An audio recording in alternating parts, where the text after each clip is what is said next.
Hello and welcome back to the White Pew podcast. I'm ZM and it is Sunday, 24th of April, 2022. This week's text is something a little bit different. So I'm going to read you the title and then the blurb, and then I'm just going to get straight into it. And it will become apparent the ways in which it is, slightly a bit of a different one. So this week's text is called Portrait of a Moving Image Artist in London. The blurb is, I don't want to give the game away. I don't want to let you in on the big secret, but this is fiction. Slightly. Sort of. This isn't real. Oh, but it is. I don't know what to tell you. You're just going to have to believe me. And then this is the actual text.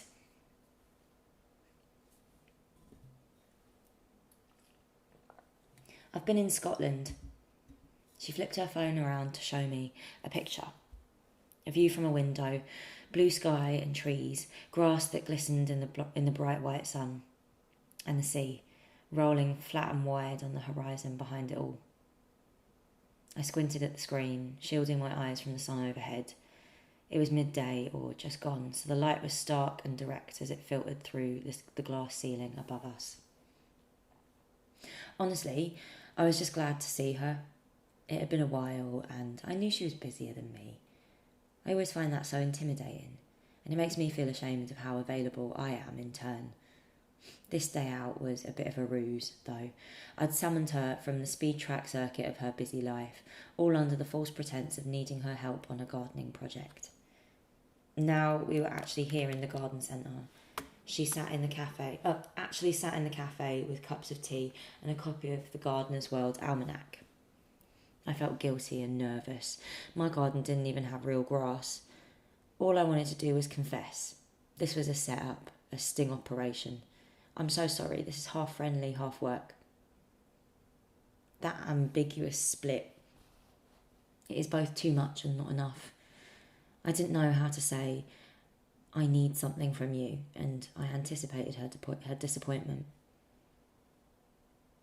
She hadn't noticed me squirming in my seat. She was still telling me about Scotland. It was mostly just exhausting though, running around trying to get the shots, 15-hour days. I might not even use any of it after all that. She laughed. When she laughed, she tilted her head back and closed her eyes. She rubbed her hand along the side of her face as if in despair. Who cares though, and who knows if it will be worth it?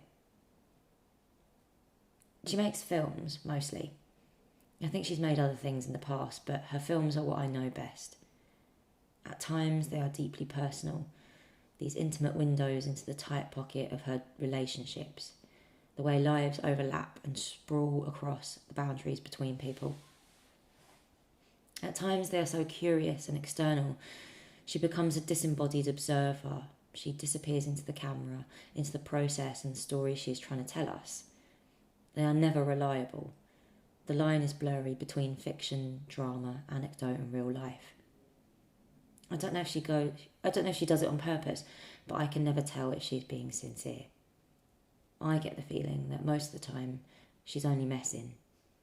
But then her voice will magically appear behind the camera and prompt someone to recall something so vulnerable, it's almost unbelievable. I love her work. As a critic, I feel like that carries weight when I say it.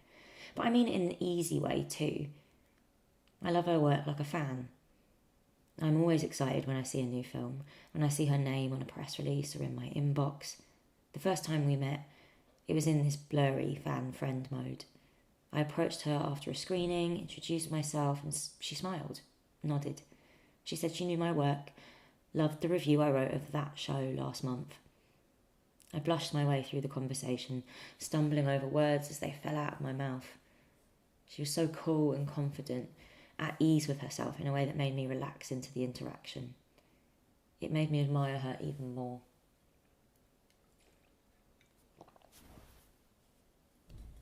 The price sticker on the almanac was peeling. I picked it with my thumbnail and avoided her eyes. I said I had to ask her for a favour. It would only be a couple questions, an easy write-up. But you know what I'm like with deadlines. I've left it a bit late, so it all feels a bit manic now. But all the same, She was the first person I'd thought about asking because she has this easy way of rolling with the punches. Not that I'd be landing any punches. It's just that maybe I'm not sure how it will go, and I want to speak to someone who will dance in sync as I fumble around for the right words. I could hear myself speaking, heard her agreeing, saying she was up for it. Of course, of course. God, everything is so embarrassing. I pulled a notebook from my bag, fished around for a pen while she sipped her tea. The garden centre mugs were short and chunky. Her mug had a botanical drawing of some root vegetables and the words homegrown in big black block capitals written on the inside rim. She ran her thumb over the handle as I flipped to an empty page. Wow, that's the first question. This is actually a really difficult one to answer. I laughed, agreed, and apologised, because when you think about it, description is something that mostly happens externally. We don't really describe ourselves to ourselves. We just assume that we know what's going on. But description is so loaded, so definitive. It carries such an implicit and subtle power. I wanted to hand that power back to her and use her own words for a description, so I waited for an answer all the same. I went through a phase of calling myself a filmmaker, but I didn't really like it. I'm not really in that world at all, barely. I think I'm more in the world of artists. I think more like an artist than a filmmaker. She described it like there was a sticky, complicated difference. My reflex is to say that it feels like semantics. I call myself whatever I feel like on any given day. Some days I am nothing at all. But to her, it was a difference that was worth defining. I asked her if she thought artist was a more expansive term. She paused, thinking for a moment. I think I like making exhibitions. Filmmakers do that now and then, but I think artist makes it feel like you're more open to the possibilities of making. Another pause, this time longer. Maybe those terms are just about the way you think about what you're doing? She posed this to me as a question, but I only nodded in response. I didn't know where she was going with this, and I didn't know how I'd answer the question if she turned it back to me. Most of the time, I try not to think about the things I do. It's not just semantics. I think these things do end up bleeding into what you do. There are methods and conventions, a way of thinking that you can apply pressure. There are methods and conventions, a way of thinking that you can apply, and what emerges from it all can feel distinct. There's a pleasure in knowing you can play with those forms. Maybe I tried not to think about terminology because it has only ever held me down. Maybe I just have a problem with authority and received wisdom.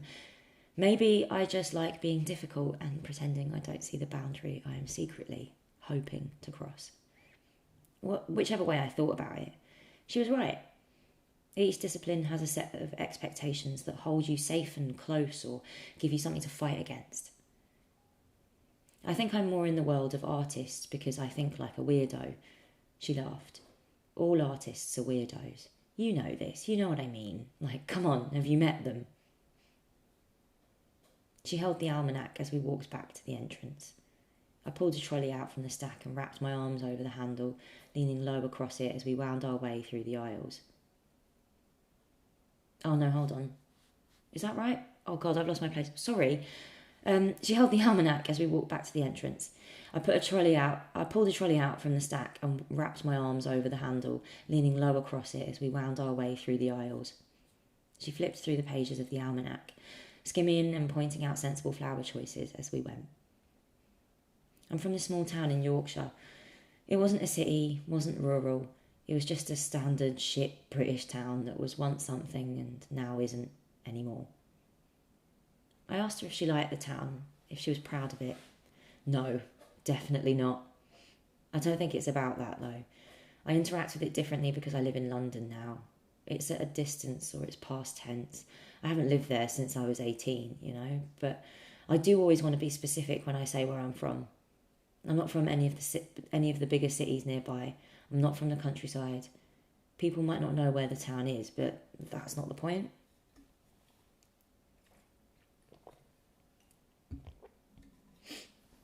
If it was past tense, Maybe that was a good place to start. I didn't know much about her life before being an artist, so I was interested in how she had made her way into the job. How did it happen and where did it start? Well, it's probably the same as everyone else.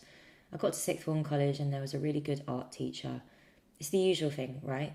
She turned back to look for my response, but I had been fussing with the leaves of a parlour palm and had fallen a couple of steps behind. I caught up and agreed. It had been the same for me. He was like the cool teacher, we all agreed, and was good vibes. He was like the cool teacher we all agreed was good vibes. Everyone wanted to hang out and paint in the art room. It was the subject that got all the coolest school trips. She paused to think, casting her mind back. I just used to spend a lot of time painting in the art room. He was a really good teacher when I think about it properly. We understood that art was more than just painting a bunch of bottles and calling it a still life, or more than drawing funny cartoons in a sketchbook. He really made us engage with it. It's lucky, maybe. I just landed in the right place at the right time, with the right teacher who could signal the right things. He told me I should apply to art college in Leeds and do a foundation course. So I got a bursary and moved out of home to go do that for a year. I paused, a question forming. I didn't know how to word it, but she read my face and answered without making me ask. I have a lot of older siblings. By the time my mum got to me, I don't think she cared too much about me being a doctor or a solicitor or whatever. She just let me get on with it, so I just snuck under the radar, I think. That made sense, I told her. It was also lucky, in a way that you may or may not understand. She nodded, picked up a large plant with wide, waxy red leaves. She turned it with one hand, peering round at all sides. But on my foundation, they told me I should apply to Goldsmiths. I applied to the Slade and Glasgow too, but I think I knew I wanted to go to London. She raised the red waxy plant up to me with raised eyebrows. I shook my head. When I had my interview at Goldsmiths, I don't know what I was expecting, but it was really difficult. Now looking back, I know they're kind of well known for that, so it wasn't bad. But I think I'm a masochist. I think I wanted them more because they challenged me. It's like when you fancy the person who's awful to you, but on an institutional level. I snorted at that. When I looked over at her, she was blushing a bit, and I felt like the joke was mostly funny because it was partially true. At the very least, that was the way I understood it. When I got to Goldsmiths, she trailed off, trying to find the right words.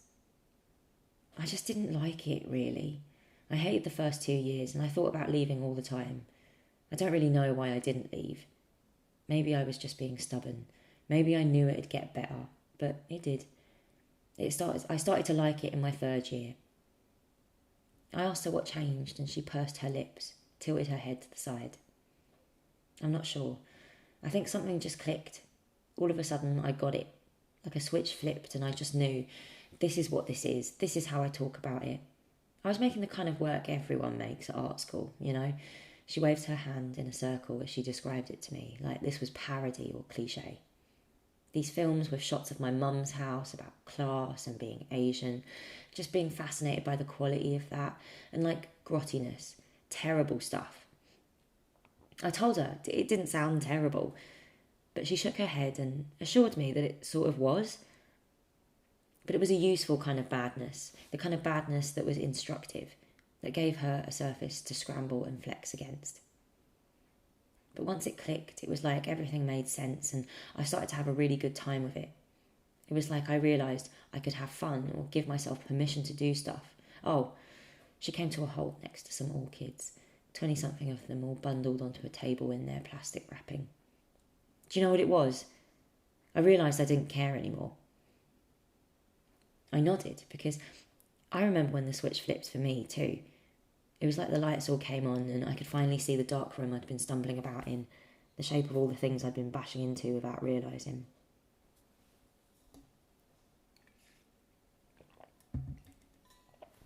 Maybe I'd just figured out how to please myself and the people who were marking my work. You know, that balance through means that maybe were both palatable and horrific, but it was a click. It was like I could see how this all worked. I could see how to get through it, and I started understanding things. It sounds cynical. I don't remember it being cynical at the time. But I just understood what I wanted to be doing, what I wanted to be making, and how I needed to go about it all. Maybe it's also that I stopped asking myself why. Calling it a click, a flipped switch epiphany. Maybe that is vague and unhelpful if you're still waiting for it to happen to you. But it isn't a specific thing. It's the kind of thing that happens when you're not trying to make it happen. It's the kind of thing that happens despite you or because you're not looking for it. It is peripheral or contextual, abstract. Like saying, the girls that get it, get it. The girls that don't, don't. Then, when I graduated, I didn't really know what to do. It was like as soon as I found my feet, I was thrown into a brand new situation that I had to adapt to. I didn't really know what to do with my degree show work. It was good, I think. It got some nice feedback, but I didn't do much with it. Like, I didn't even document it. I don't think I knew what I should have been doing with it, you know? I murmured in agreement because I also didn't know what people should be doing with their degree show work. What I did know was that I did want to stay in London. Sorry. What I did know was that I did want to stay in London. So I got a job doing ticket sales at Tate, and I just didn't think about making anything for a while. It was like that part of my brain got put on pause while I figured out how to exist in the real world as a real adult. I don't think I'd have been able to make anything during that time, even if I wanted to. I just had to put my head down and find my feet, work hard. I tried to get a better job and I went on secondment in the public programme department at Tate. From there I got a traineeship at Art Angel. It was for 2 years, just working with artists on social engagement and participatory stuff. I frowned as I asked her to remind me what Art Angel did. It was a kind of organisation... Hold on 1 second. Sorry. It was a kind of... I frowned as I asked her to remind me what Art Angel did. It was a kind of organisation that I knew of vaguely, but never really paid much attention to. She shifted her weight and said, they're just a commissioning body. Sometimes they put art in strange or unusual places. I nodded, signalling for her to continue. Well, that was bad at the beginning too. We laughed at the funny pattern. Maybe everything is bad at the beginning, before you've eased into the pace and rhythm, before you've got a grip and figured out how it all works. I remember thinking it was awful, honestly. The person who was meant to be managing me left, just loads of things all in the first year. The second year was a bit better. Maybe I just got into the swing of things, but I also got to commission a piece of work, which was nice. I don't know. I just did the 2 years and came out on the other end wanting to make work again, so maybe it was about that more than anything else. I scrunched up my nose, a silent laugh as I exhaled, but she was quite serious. Well, I just felt like I had to go and do an MA to get back into the right headspace for making work. I felt like I wanted a bit more time in that I know what I'm doing headspace. I know what I'm doing when I'm making mode. And I felt like I knew more about what I needed and wanted to do.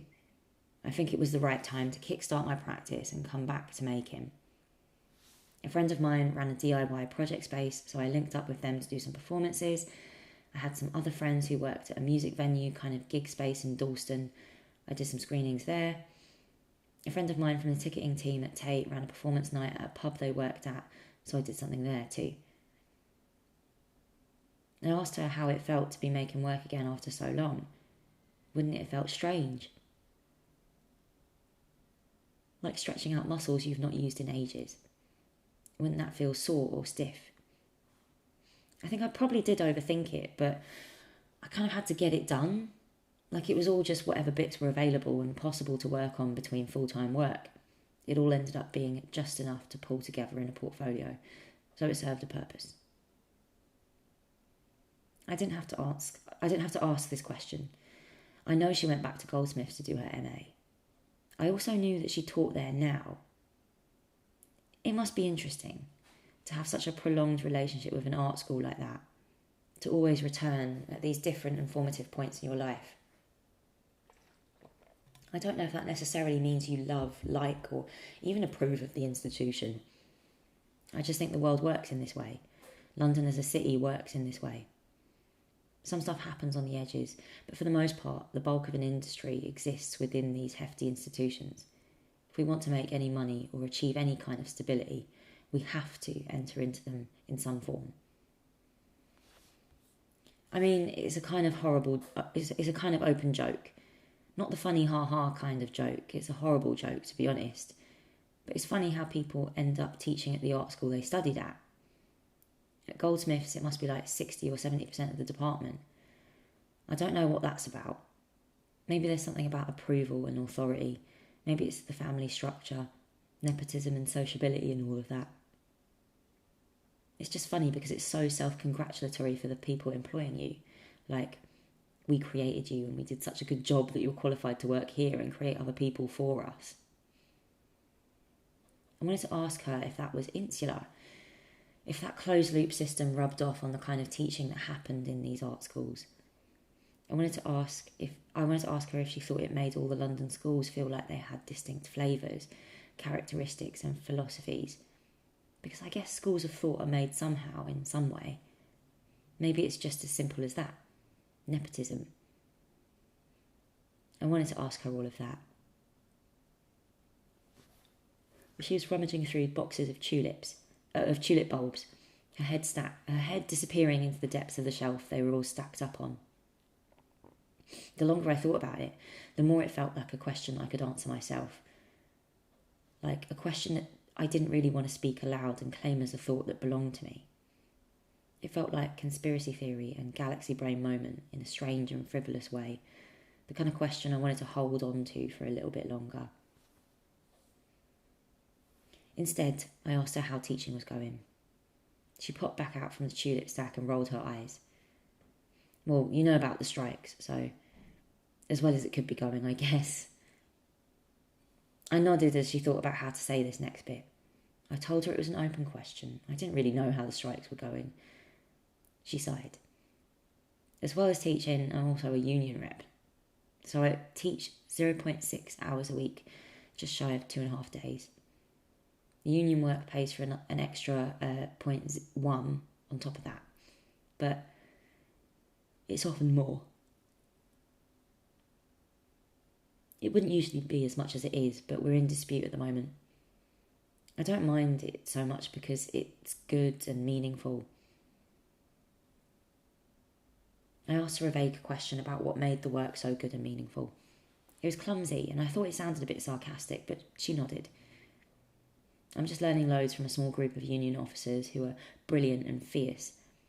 It's mostly just refreshing to be able to work with a group of people with such integrity and actually push back on these fucked up managerial decisions.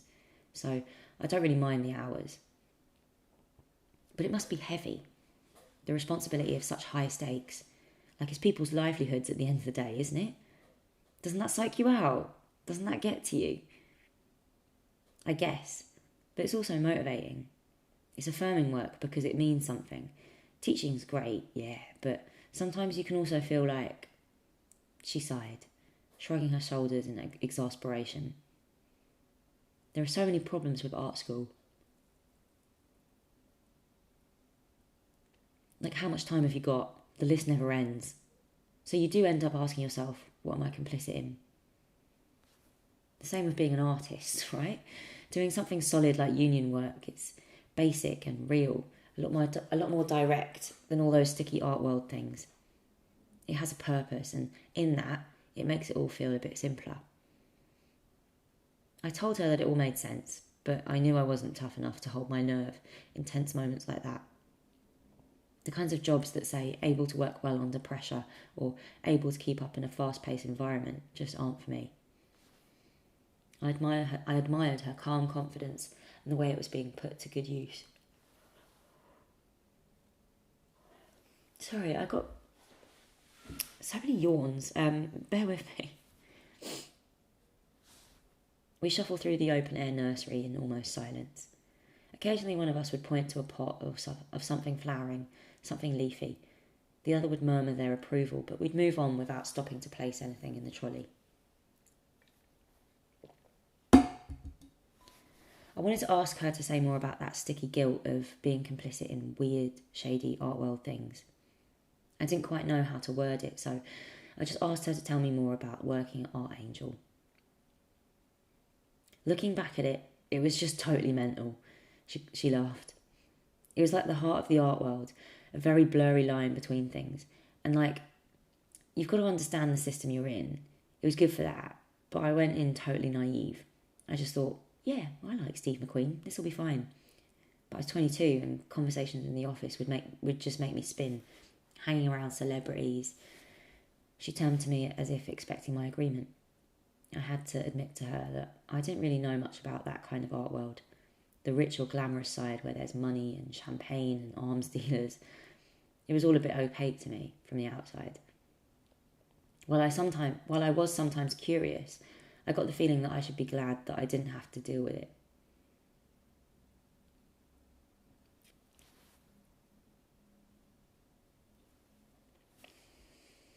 The model that Art Angel have, it's one a lot of galleries use now, that the Arts Council want everyone to take on.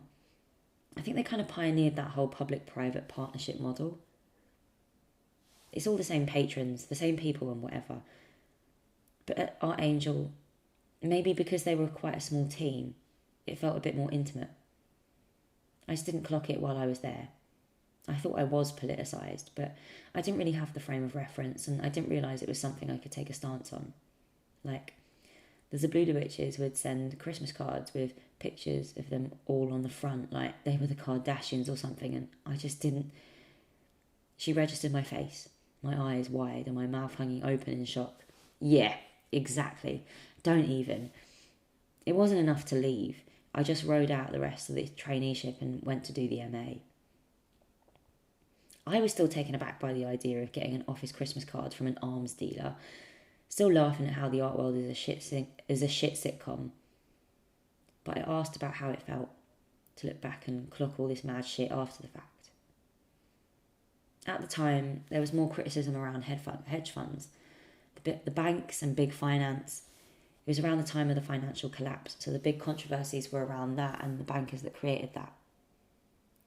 She waved her hand. Subprime mortgage fiasco. It was a different set of terms, but the way it all operates is the same. I guess you don't see the pattern until you step back. Sometimes I get the feeling I'm too involved in the different waves of anger that sweep through the art world's public discourse. I wondered what the next big set of controversies would be. What direction would anger and politically righteous outrage take next? Are we still mostly focusing on the arms dealers, or was that so 2019? Maybe it's about the oil companies and the guys responsible for climate crisis. God, I just wish they'd all disappear, vanish and leave their money on the table for the rest of us. That these big and serious problems moved in cycles like trends or mood. Felt very depressing and pointless. I'd slowed to a halt in front of all the bird baths and fountains. She walked past, hovering over a stone basin with flourished carvings in little leafy patterns. I drew in a breath, paused a beat, then asked her how she felt about all of that, the money and the sticky bits. I don't know. Not really. I guess I know how I feel about it, but I get that it's sticky. Everyone does things differently. I have my own boundaries and ethics, but it can feel too precarious to say how it'll be tomorrow. But I don't understand the implicit rules of the game and how to behave around all of that. I don't feel comfortable in that sort of art world. I nodded because it's easy to say, this thing is bad. Easy to agree with eating billionaires. It's harder to pin down exactly why the bad things make you uncomfortable. And harder still to articulate the shape of the problem when you don't know what it looks like from the inside. I don't get invited to the big expensive posh dinners, you know. Not that that bothers me, really. I am a bit envious because I love dinner, but you know what I mean. You notice where you're situated and you can drive yourself mad by observing how you're being read and where you fit in. I guess there's no harm in noticing, as long as you don't let it consume you. I told her I don't get invited to the posh dinners either, that I don't even understand what function they serve in the art world machine. Was it just about who was invited to the party, who was in with the in crowd? Kinda. It must be. The idea that things happen by chance in the art world isn't always the case. Maybe sometimes it does, but I get the feeling it's never quite that simple. The big lie everyone buys into is, if you work hard and keep making things, they'll come to you. Most people who become successful, yeah, maybe they do work hard, but it's not really about that. Their success relies on a network of people who are happy to advocate for them. Without that, it's really difficult and it's probably not going to happen. I told her I found that depressing too. She sighed out a sad laugh and agreed. We turned away from the stacks of bird baths and headed back the way we came, towards the lobby and the sliding doors. How do you even make that happen? How do you even make that all happen? Do artists have to embody the spirit of Silicon Valley startup CEOs, trying to get big investors to buy into the idea of their work? Was the art world just Dragon's Den on turbo mode? I think it's mostly about confidence. She looked at me quickly to clarify. Not in that way, but a more implicit and unspoken, or maybe just subconscious. There's a code of conduct around middle classness, a kind of etiquette that's understood about how to behave with each other or around the visible presence of other people's money. The system is so fucked in all the usual ways. Race, gender, class, all of that. But you can make it work for you, as long as you don't make people nervous about it. It's not out of reach entirely, it's just a closed system and there are some people who get it. I raised my eyebrow and she, as if she was anticipating my questions, she continued. I don't mean to imply that I know how to play it. I definitely don't. I just mean that it's worth remembering that the market isn't necessarily there to support the best art in a naive or uninvolved way.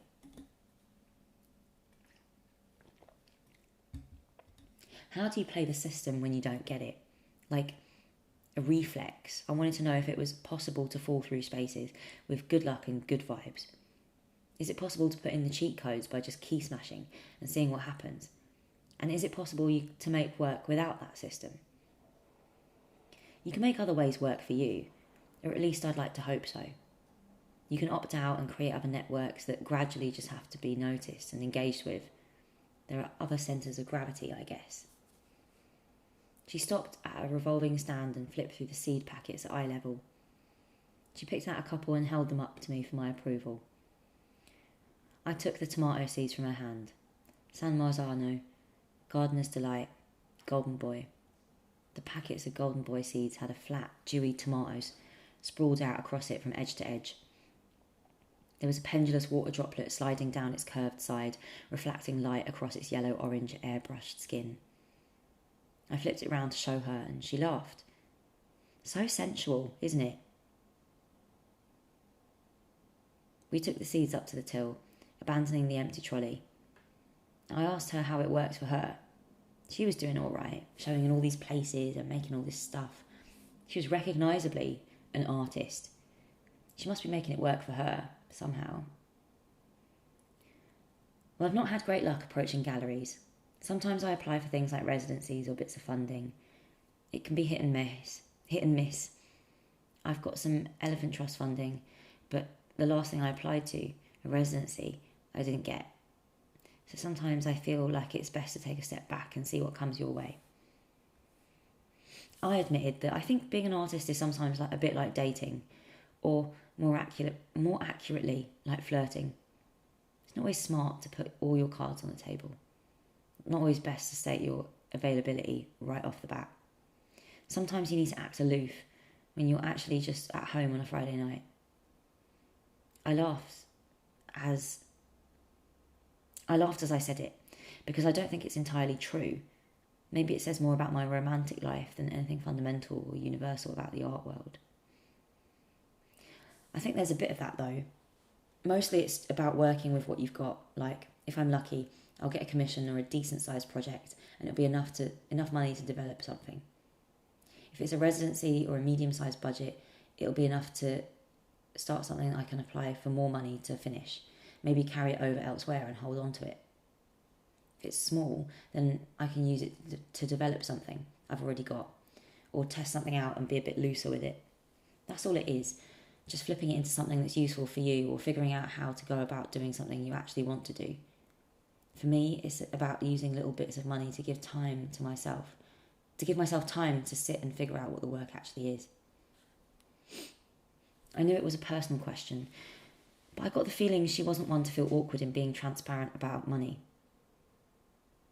The last few years, it's been a pretty equal split between teaching and artist income. I think I made £28,887 last year. Teaching was around 18,000, and the rest came from commissions and shows, maybe just talks and workshops and stuff like that.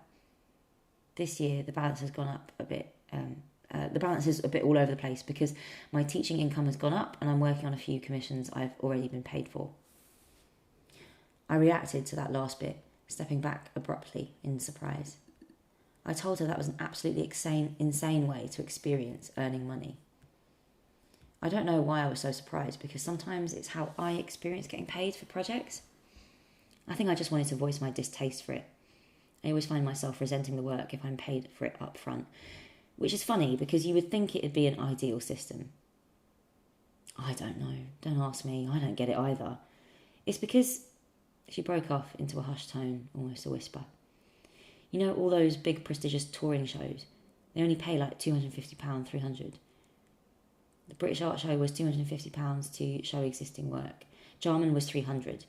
It does add up when they travel to all the different venues, but, oh, well, you know, even if you show existing work, it still ends up being so much administrative labour.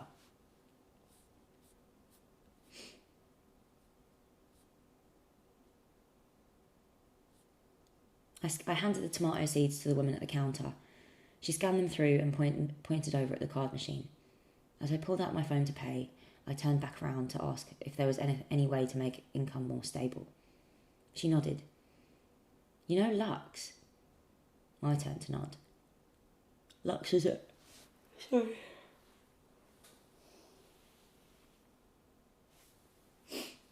My turn to nod. Lux was an artist moving image agency, acting as a hybrid kind of archive, distributor and collection all in one.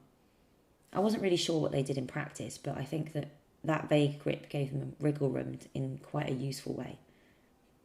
They're great because the work gets to circulate. If your work goes in a show for around a month, you get £300. It's $50, $70 for a screening. They're helpful in making it all feel standardised. They're helpful in making it all feel standard-ish. They do a lot of the admin and dissemination too. And then, at the end of the year, you get royalties for whatever work has been on and about. It sounded nice, hands-off. It also sounded like the kind of organisation that was sorely needed in an industry that mostly feels like the Wild Wild West. I didn't know if I was just a bit of a stiff, but as she was speaking, I got lost in the dream of this smooth, frictionless model. All I ever really dreamed of was stability, regulation and centralising things through an organisation.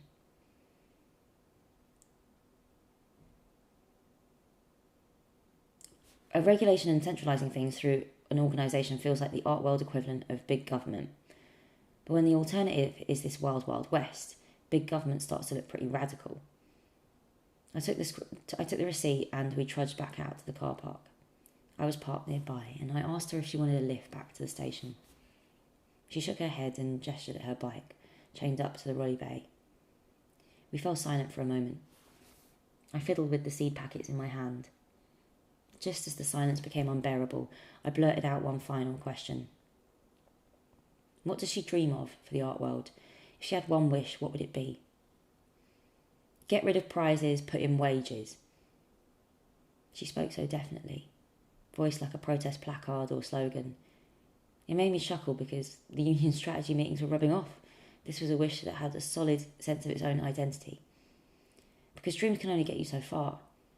I asked her what putting in wages would end up looking like, and she shrugged. I'm not too sure how it should work in practice. This is so on the fly, but what if everyone just got a wage? I don't know what it's called, but there's a proper term for it, isn't there? I nodded, asked if she meant universal basic income. She shrugged again. Maybe that, but I know it's not perfect. There are problems with it, right? Now it was my turn to shrug. I didn't know the problems off by heart, but I felt I was only a Twitter thread away from being schooled on them. The practicalities of UBI didn't really feel like the point of whatever her wish was trying to accomplish. Maybe it'd just be better to have like an artist cash machine and everyone just has a special card. God, I don't know. I don't know how it would work, and I especially don't want to do that whole thing because I don't think artists need special access to housing or anything. I know there's a bit of a thing of that now, but it's not like artists need special privileges in society. Not like there needs to be an elevated scheme for us. It's just...